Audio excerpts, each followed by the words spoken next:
Hey folks, Phil Davis, Ancestry Lands, AncestryLands.com. Good morning. It is actually election day, right? So everybody's out there to vote. I'm going to first start off by saying you got to vote with your interest in mind. This is not a political video, but a lot of times people vote according to tribalism, according to affiliations and things like that. And I want to tell everybody what you should be voting for is your economic stability. You should be looking for people who represent you that are going to do things that equate to actionable results, that are going to show you results, and not fill you up with empty promises. All right. So moving on to that one, I'm going to talk a little bit today, and this is for a lot of younger people, single men, single women, people who are married. This is for everybody. And the concept is knowing why you want the things you want. Okay. Let me say that again. This is the concept of knowing why you want the things that you want. Okay. So I'm going to try to break this down a little bit and more of a concept. When you're younger and you're 18 and 19 and 20, especially for myself during that time, typically the things that I wanted in my life, if I look back on it now, I would say it was solely in pursuit of appealing to others' opinion, likes, and favoritism or attention. So let me say that again. When I was younger, in my early 20s, even late teens, I'm going to say probably even your young teens, you as a teenager, and when I say teens, it's still 18, 19, even into 20, 21, because I think pretty much when you're 21, what you are as a teenager that just got allowed to drink. So you really haven't become an adult yet. I would equate it to 21 being able to drink as your last stage of being a teenager, because anyone who's 25, 26, 27, a drink is not exactly the same buzz that it was when you were 21. You drink either socially, but it's not an excitement over drinking itself. It's more about the environment and people that you're with, the social aspect. So 21 is like you can go to the liquor store and no one can say anything to you, which is pretty much you're still in the mindset of a teenager at that point. So at that point, in your early teens, mid-teens, and late teens, even up to 21, I'm going to give it that range, high-end range. For me, my appeal of the things that I wanted, a car, it had to be a certain type of car. When I was a younger teenager, the shoes had to be the shoes in style. You couldn't have British Knights, and I'm going way back if anybody knows what British Knights are, which were once fashionable, but then Nikes became fashionable. And it was doing the things that I wanted were to fit in. The things I wanted were to attract not because of my value, but be attract because the thing I had was something that would grab attention, would make a person look to me and say, well, I have a check off to what's cool. And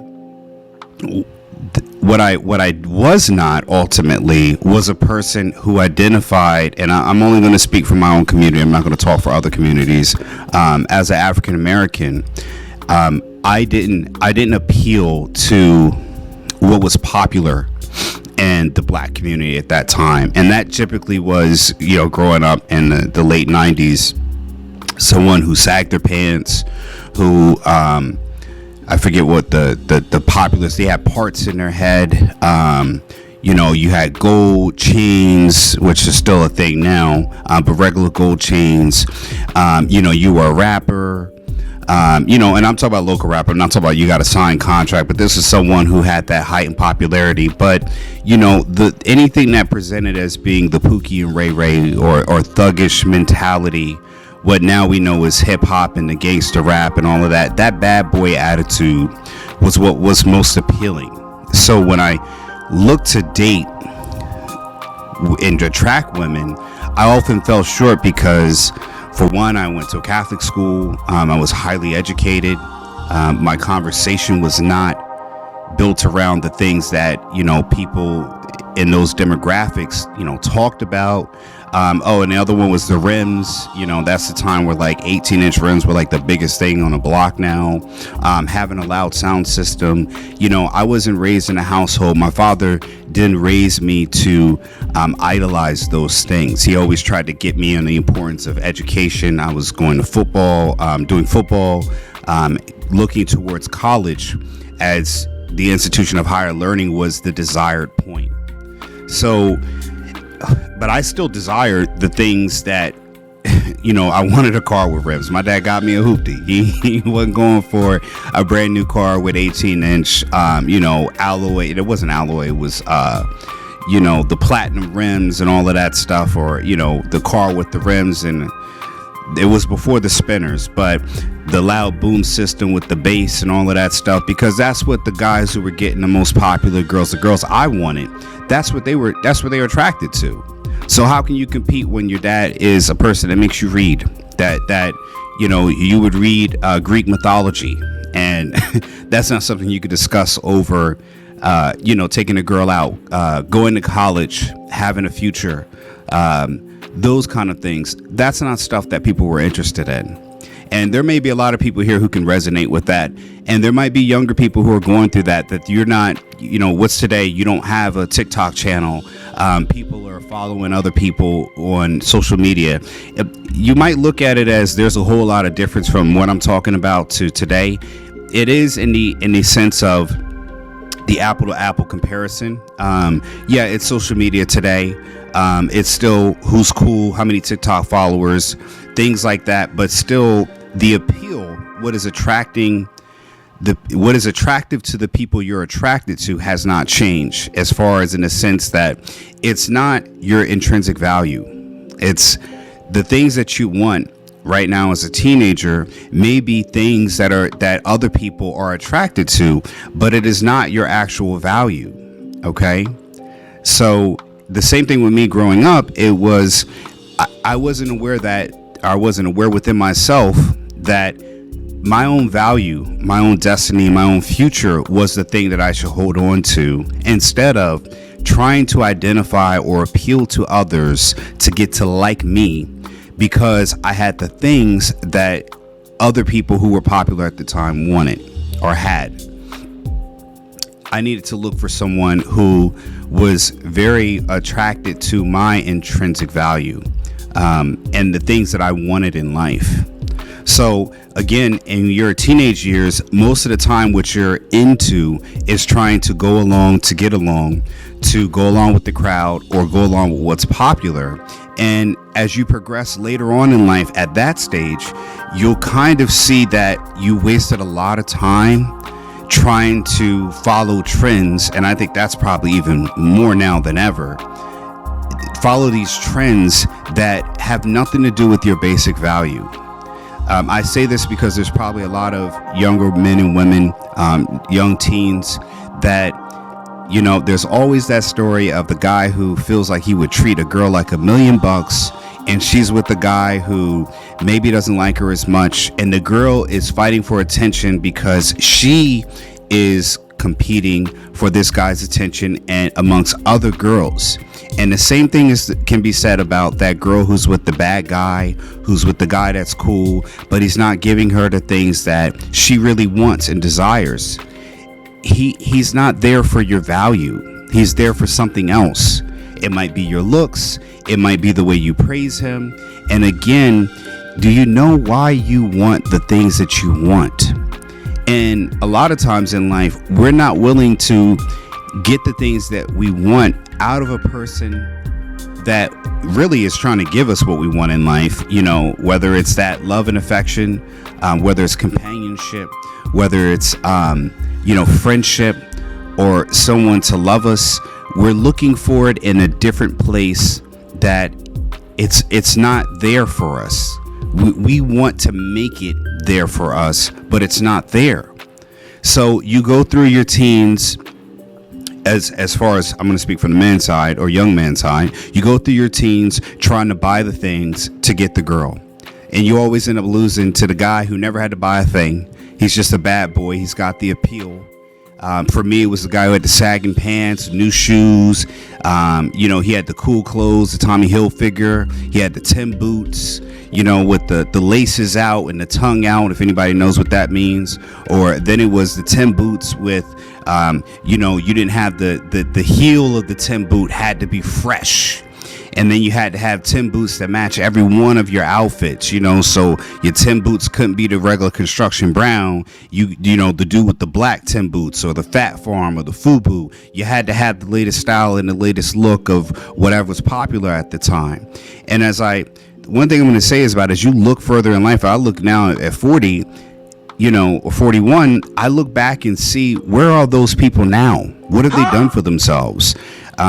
Case in point, one of the cool guys, man, I remember in middle school, this guy, I think his name was Ocho. This is going way back.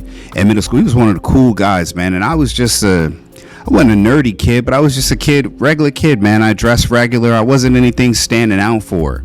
I was short. I didn't have, muscles and things like that. And, a lot of girls thought this guy was just cool. We were in Spanish class. Dude didn't bring any books, didn't pay attention. It was cool to be dumb. And not saying he was dumb, but it was cool to not apply yourself. And the girls loved it. They loved a guy who didn't apply himself in life. And that's saying something, right? So you're competing with people who don't want to apply themselves in life, and you're competing for the attention of women who want men who don't apply themselves in life. And I'm speaking on my generation and my era. And it messed me up a lot, to the point where, I started to adopt more behaviors that would appeal to women's attention. And this caused me to start failing in school. I stopped bringing books to school. I would bring them to school, but I wouldn't take them to class. Not paying attention in class and having smart answers for the teacher, being a class clown, was more incentivizing to me, because I was trying to get the, acceptance of the peers, the cool kids, and the girls at that age. Younger people, you might also see this similarities nowadays, where you're now competing for a girl's attention based upon the same criteria, but just in a different method. And the thing I will say is that at some point it switched gears, and part of that switching gears is once my father found out, and there was some disciplining going on to get me realigned to understand that this behavior was not acceptable. One of the main importance of having a black father, or a father period, in the house. I'm tired of it always being a black father. I know in the black community those numbers are staggering, but not having a father in the home for any race is detrimental, because my father was the one to come in and fix this stuff. He didn't tolerate it. He corrected it with extreme prejudice. And I got back in line. And one of the things my father did, instead of just punishing me, which he did, afterwards, he went to evaluate the environment that he had me in. I was in a public school system, and the school system was, if you look on greatschools.org, anyone who's a parent, the area where you live in, if you go on like a Zillow or even greatschools.org or niche, niche.com, you can look up districts and areas, and it will give you a breakdown of, the demographics, people who rent versus people who owns, how the school districts are, crime, burglaries, assaults, everything like that. It'll give you a breakdown to see, how your environment is impacting your children. And at that time, I had failed English. Hell, I failed gym. I failed gym because, can you hear me for a second? I failed gym. At that time, it was at like 7th or 8th grade. And my dad was like, how are you failing gym, boy? Gym. He was like, with English, he was like, boy, you speak the daggone language. How you failing gym? All right. And this is true as day. And it wasn't because I didn't know, or I had no desire to learn. It was because the environment I was in was one that perpetuated or promoted non-learning, non-application of oneself in life. It was a race to the bottom. And I'm not saying that this is the black community itself. But what I'm telling you a story of is now trying to get you to understand. If anyone's trying to say, well, where's he going with this? I'm trying to show you that I now at Ancestry Lands, who I am now, I was no exception to the rule. I could have been exactly the general rule. If you're in an environment where there is no promotion of application of oneself in life, in society, in education, in your job, in your business, in your workplace, it doesn't matter. If there is a place that doesn't promote that, or there's not an environment where you're with peers that promote that application of oneself, then you're going to be birds of a feather flock together, right? That's why they had that saying. It just means that you're at a race to the bottom of whatever that culture is. So my father sent me to a Catholic school where parents had to pay. It was further away. He removed me from that environment because the learning environment was not one that promoted learning. I say this again, it was that the removal of me from that environment. Now, I still brought some of those habits there, but what ended up happening, where in the public school in the area where I lived at that time, the learning environment was one that you didn't apply yourself. That's why I failed gym, because ain't nobody go to gym, and they just sat around, hang out, talk to the girls. Teacher tell you to do something, you don't do anything. You're supposed to dress in gym clothes, you don't. It's not cool, because identifying with that was the way to go. It got you didn't get laughed at, you didn't get picked on. So when my dad put me in a Catholic school, it wasn't because I lived in a black neighborhood. I had, Puerto Rican friends. I had, mixed friends that were Japanese and black. They were biracial. It wasn't a problem with the community. It was a problem of the community, the way the standards were being held within that community, the environment. It wasn't a black culture himself. I had great neighbors. There wasn't a crime-ridden area, but it was a changing of the culture, which is now prevalent today, to one that is not promoting of applying oneself for the betterment. And now we have, 40-year-olds that are kind of in a lost effect because we haven't been applying ourselves towards being better. I think the community as a whole is suffering from that, because my generation are ones that have children now.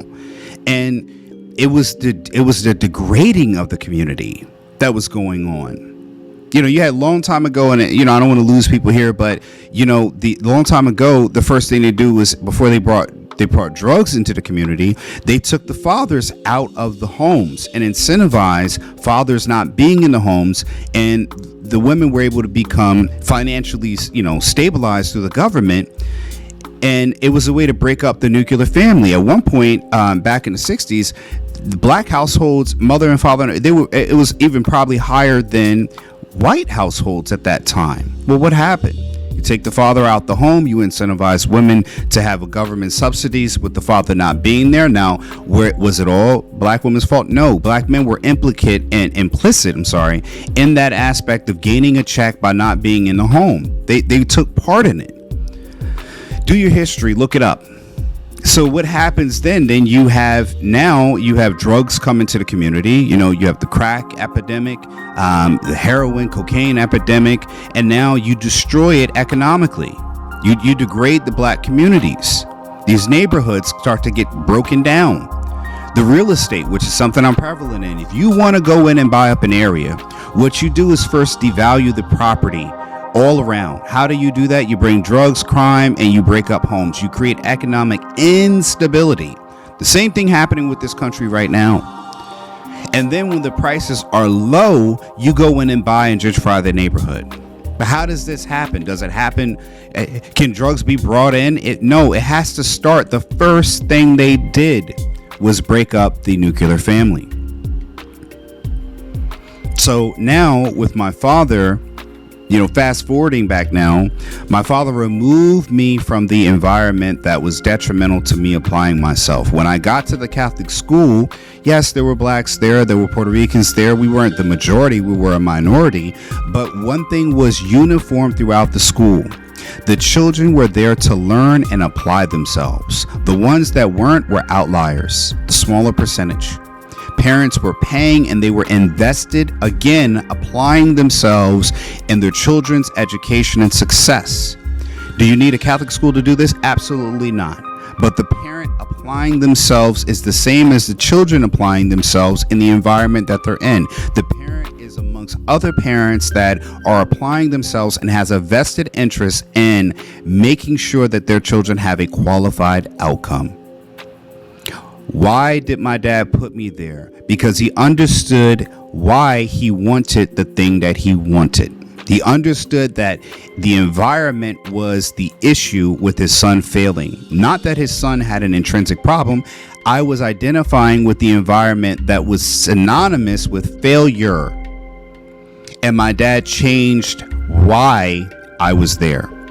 So he understood that why I wanted to get that F in class was to promote my failure to other people who were failures. So again, younger people now, what are you identifying with? Why do you want the things that you want? All right, that's a father's take on that. And we're talking 90s now, right? Now I'm a father. Now I'm looking at the same behaviors brought down generationally to where I have to make a decision for my children in the environment they're in. I've got to make a decision on why do I want the things that I want? Why did I move from Northern California over here to Pennsylvania? Why did I choose this location? The same reason I put my kids in one of the better school districts so they compete. Did I put them in there because they're going to be around all whites? I mean, this whole notion that you got to be around whites. No, I put my kids in here so they can surpass the people that are here. My daughter skipped 3rd grade. My son is a candidate to skip first.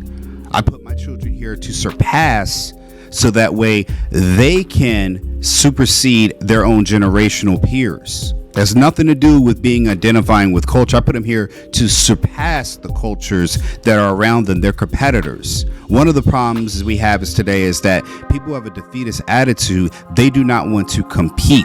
And we have a global economy, which means you're not even competing with the whites that are here. You're not competing with the blacks that are here. You're competing with Asians in other countries, Indians in other countries, Germans in other countries, Italians in other countries. Because corporations are hiring globally. They have satellite offices. There's no more that you're just in this local area. You want to work for a local place. I had a small business. I got virtual assistants, people who work for me in Northern and Southern California, and I've got them here and already down in Georgia. So even small businesses are not limited to state borders. So again, you want a job from me, you're competing with somebody in Northern and Southern California and in Georgia and in Pennsylvania itself. We've done events in New Jersey. So again, even for a small business such as myself, you're not competing with just people in your local county, your local neighborhood. I'll tell you something my father used to tell me when I was a child, man. I was a teenager. He'd say, son, Philip, the world's much bigger than your neighborhood. And this is in the 90s, before we had a global economy. He used to tell me that back when I was a teenager, like 14 years old. I'm saying to you all now we're in the world is much bigger than your state, your country, your town, your street, your house, your peers. You want jobs, you got to compete with people. They'll hire people from outside the country before they do in the country. All my employees or consultants that work for me are U.S. hires. Most of the people in land business, they'll hire people in the Philippines, and there's nothing wrong with that, but they'll hire them for pennies on the dollar. You know why? Because labor's cheap. I believe in hiring in the U.S. to help out my countrymen first. Now that's saying something in the business. We're predominantly, most of my hires, they're mostly women, and then I have my posting manager, my marketing executive, Eric. We go way back, and he's qualified to be in that position. We've hired, we're predominantly minority run business. The black owned, me myself is the owner. But all of us, even the people that are I would say are not, they're Spanish. They're from Spain. They come from Marie is Basque. And it's not to do anything to do. It's just show that, again, different cultures bring different values and add-ons to a business, to a society, and I'm not afraid to have that competition. So again, when you're 18, you're young, 20s. why do you want the things that you want? You got to ask yourself that and understand, is it because of someone else? Is it to appeal? Is it to gain attention? Or is it something that you're building your own value within yourself? Does a person want you for who you are? Your quirks? Your little idiosyncrasies, things that you like to do. I'm like a stickler for cleaning and watching over stuff. One of the things that my wife and I, she gets is like, I'm a nurse, so I'm always OCD about stuff. I'm heavy on the cleaning, making sure that we have safety. When you do something, you check your lines before you do it. But she's come to understand there's a great value in me being that way.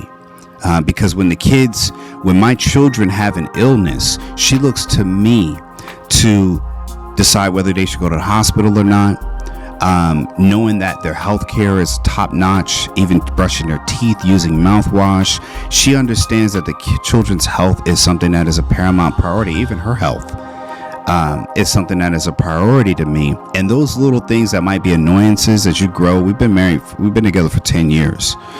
And we've learned to love those things that annoy us about each other, because they're valuable in a situation when you require them and need them. They're annoying because they bother you along the way. It's this, that. It can sound petty or even that, but you come to appreciate those things when life happens. So I'm going to move to the next phase. All right. So you teenagers, you guys that are young 20-year-olds, you can understand is that, when do you go to college? All right. Moving on. You want a degree for what purpose? Go to college, spend all these thousands of dollars that you get a debt for, right? Your parents front end the load, the scholarship paying for you to go to school, but then you're left with the biggest debt and interest right after that, right? So what are you going for? You go into school first 2 years, you play around. You don't even start thinking about what you want in life until you're in your second or third year, sometimes even fourth years. We're walking through life for 2 to 3 years, not knowing what we want, but we're in college. What are we doing? My father told me before I even went to college, he said, son, go pick 3 degrees. Go take this book. Go look at it. Pick 3 fields of study. So he was like, you ain't going unless you have this down. One criteria is you are in a high paying field, which if you look at the studies now, most college students think that they're going to get out of college and make $100,000, never even looking or doing any research. And again, if you're a parent like myself, you probably have a teenage child. You have children old enough to be going to college. If you do, are a little bit older than me, the first thing you should do is tell your child when they're 18 and they're thinking about going to school is to have them find out what degree, what they want to do in life, because they're going to need to get paid for it. And it ain't just going out and get these happy-feel-lucky degrees that sound good on paper, but actually pay less than it would if you worked at McDonald's. My wife, who went to college while we were married to get her bachelor's, I told her 2 things. I said, don't get a piece of paper to hang on the wall, because she's the first one in her family that's gotten a college degree out of her siblings and her parents. She's one of the first ones to even graduate high school out of her nuclear family and even get a college degree. And I told her, don't go get a degree on the wall to say you succeeded past those who are in your family. The college degree that's a dime a dozen. It's not nothing special now. Everybody got college degrees. What you got to do is pick something that you can move cross country with, because she's lived in California. We moved to Pennsylvania and she still works. She actually makes more money here than she would if she was in California. You need mobility in addition to high pay.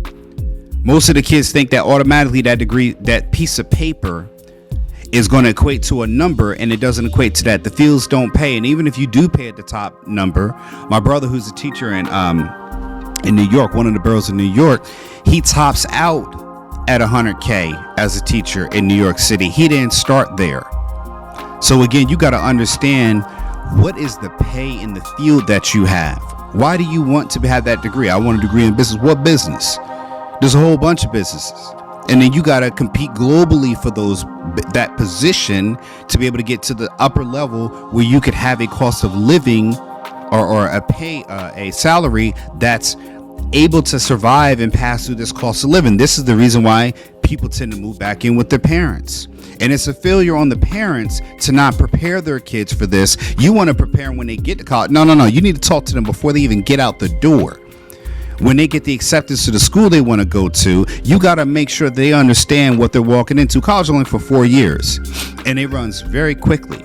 So they get there the first year, they're trying to figure out, you got to help guide them and get them to understand what's most important is that salary. What are you going to be making when you get out of school? You got to look for stuff that has this. Well, the second part is, what happens if you have to move? Is that job mobile in the sense that you can do it anywhere? For being a nurse, I can be a nurse in California. I could be a nurse here. I could be a nurse in both states. I could be a nurse in any state so long as I'm licensed there. So again, check mark, check mark. You could be a travel nurse. You need a job or a career that has different modalities, such as I can be a school nurse. I've done flu shots. I've done home care. They're a special family that I was able to take care of their child. She had spinal surgery.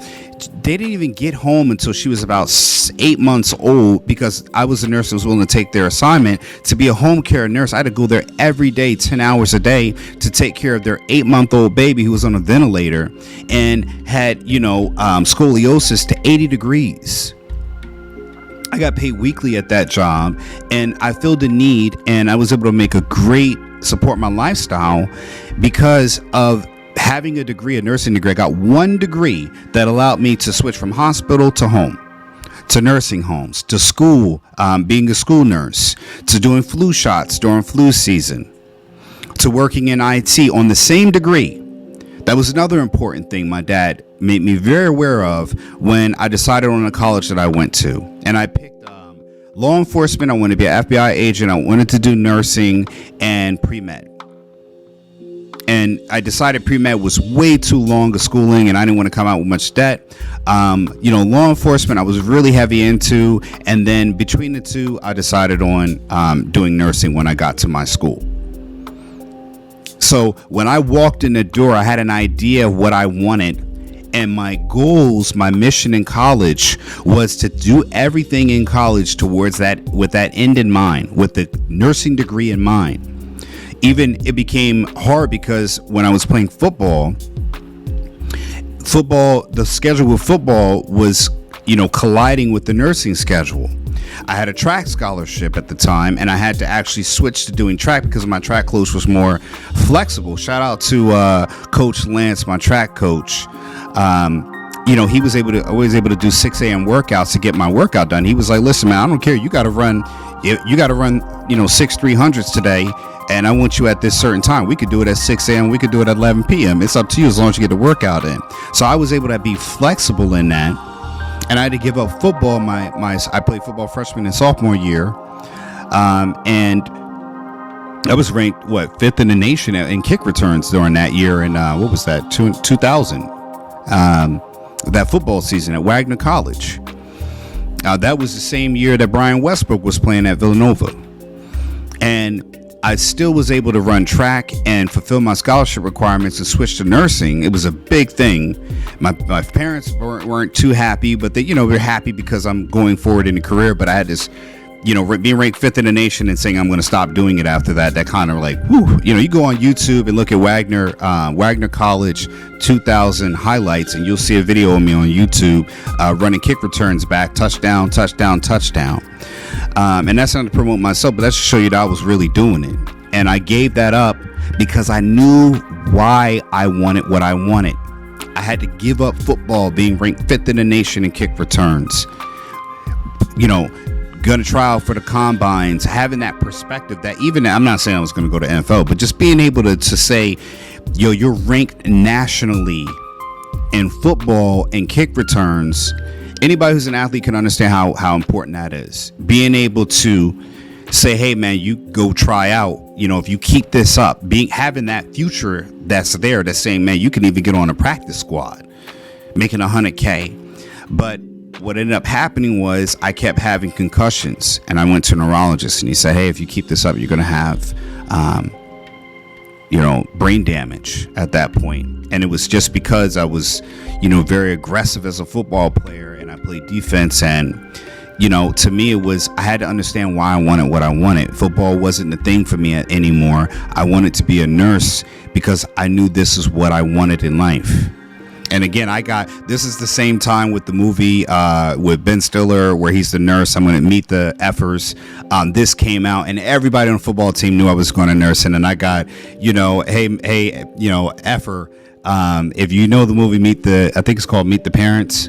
That movie there came out when I was in football and I was studying to be a nurse. So everybody was getting on me about that because, male nurse, it wasn't as cool as it is now or well known. It was kind of still like, he's a male nurse, weird. Being a black man as a male nurse too was kind of like even a double bubble, So again, moving along, I knew what I wanted though. I knew why I wanted it. And I mean, if you look at me now, being where I'm at in life, being a nurse that works 4 days a month, some nurses say I'm semi-retired, but being a great nurse that has a business too as well, serving the communities in pandemic, I knew why I wanted it back then because look at where I'm at now in college. I didn't waste any time, not any time. So when I got a degree that allowed me to work in Arizona, I worked at a children's hospital, Phoenix Children's Hospital to be exact, third largest children's hospital in the country. Then I went up to California. I met my wife where we have 3 children now, with my daughter skipping 3rd grade going to 4th and my son being able to skip 1st grade. We're petitioning for him to skip 1st grade now. And I've got a little boy, a 2-month-old that I can be home to educate. So again, to the college student, you got to know why you want it in that part of life. All right. Now you get out, you got this degree. Say you follow what I'm saying right now with the gems I'm dropping. Say you did know what you wanted. You got into that degree that now qualifies you for a higher paying job, higher salary. You can be more mobile. You can move wherever you want. You're not limited to location. Look at the pandemic. Look how many people moved out of states. How many people moved to different areas. How remote work worked. That capability. Think about if you knew that 10 years before it happened. That's what I'm talking about, knowing why you want, having that mobility with your career, being able to work in different locations. Well, you can't do that if you're working at a grocery store. You can't work at the same grocery store and bag up groceries or manage a grocery store from a different location unless you're a regional or higher up position. But I could do that as the same regular nurse that takes your blood pressure when you go into the ED. I can do that anywhere. Or work at a doctor's office. I can do that anywhere. There's even positions where you can work as a nurse remotely. I could be here and work remotely, and meaning I could live here in Pennsylvania and I can do a job that I'm hired for in California. That's the capabilities that you need with a career in life. You don't need one that sounds good or feels good or sounds great when you're talking to people who have no application for themselves improving in life. Again, goes back to that same point. Now, I'm giving you life gems right now. Please hold on. Time out. Get my likes up. If you ain't subscribing now, this ain't just a land channel. I'm dropping on land ownership and ownership in life. I'm not just talking about just land. You're not going to have people selling you lands trying to tell you how to get better in life. I'm giving you clues and cookie crumbs on how to get to where I got. Now, I'm not a millionaire by any chance, but I'm financially weathering storms. I have people's lives that I'm improving through my efforts. And I was able to do this starting off where I'm telling you to start at now. I'm giving you the path to go up this mountain. If you watched that last video I talked about climbing this mountain through the pathways, I'm showing you the path that I've taken. I'm showing you the tools you need to get up to the mountaintop. Everybody wants to try their own way to get up to the mountain, but those who want to be successful learn from those who have success. Let me say that again. Those who want to be successful learn from people who have success, not from people who have failures. You can learn from people who have failures by avoiding their example, but you want to take notes from people who are successful. I do. You want to learn how to be a wolf, you got to learn from wolves. You don't go to a tiger to learn how to be a wolf. You want to learn how to howl, you learn with wolves that learn how to howl. And if you're around wolves long enough, you'll eventually learn how to howl. But you don't go to a tiger for that. Correct? And I'm saying this to you, if you're still following with me right now, again, you got to know why it is that you want what you want. Now you move, you get out of college, now you're in life. Now you're starting a job. You want to get a place. You got to figure out this adulthood, because you are now a baby as being an adult. It's a great feeling to think that you ain't got to have anybody telling you what to do. You can do that. You don't have mom and dad anymore. But now you got to start your pathway to being financially stable, to potentially have a family, or even to be able to get a home if you're looking for that, or to be economically stable in case or when a pandemic didn't hit, or is going to hit, or another one comes, or economic instability. Shoot, since 2008, it's been only 14 years. We've had 2 recessions, or this recession and another one possibly coming on. Housing market going down. You got to understand what an interest rate basis point is. An adult, they ain't teaching you that in school, unless you're taking economics or you're taking a class for that. You want to go buy a house? Great. Okay, good. Did you read up on anything of what an escrow is, closing costs? Do you understand what that means? Do you understand buying down interest rate points? There's a whole education that you're not getting taught in school that you got to learn when you're an adult, that you're not being taught on. And it ain't like they're giving you got to go to class and they give you an hour to learn this. You got to learn this while you're now being busy in life, because you got a career that you're starting on, right? There's no one's going to give you this information. You got to go out and seek it. So I'm going to say that right now, folks. You got to know why it is that you want the things that you want in life. You got to prepare yourself for that. Like, share, subscribe, man. There's going to be more to come in here. I'm going to leave y'all with that now. Think about that. Know why you want the things that you want. Phil Davis, Ancestry Lands. I'm signing off, folks. Take it easy.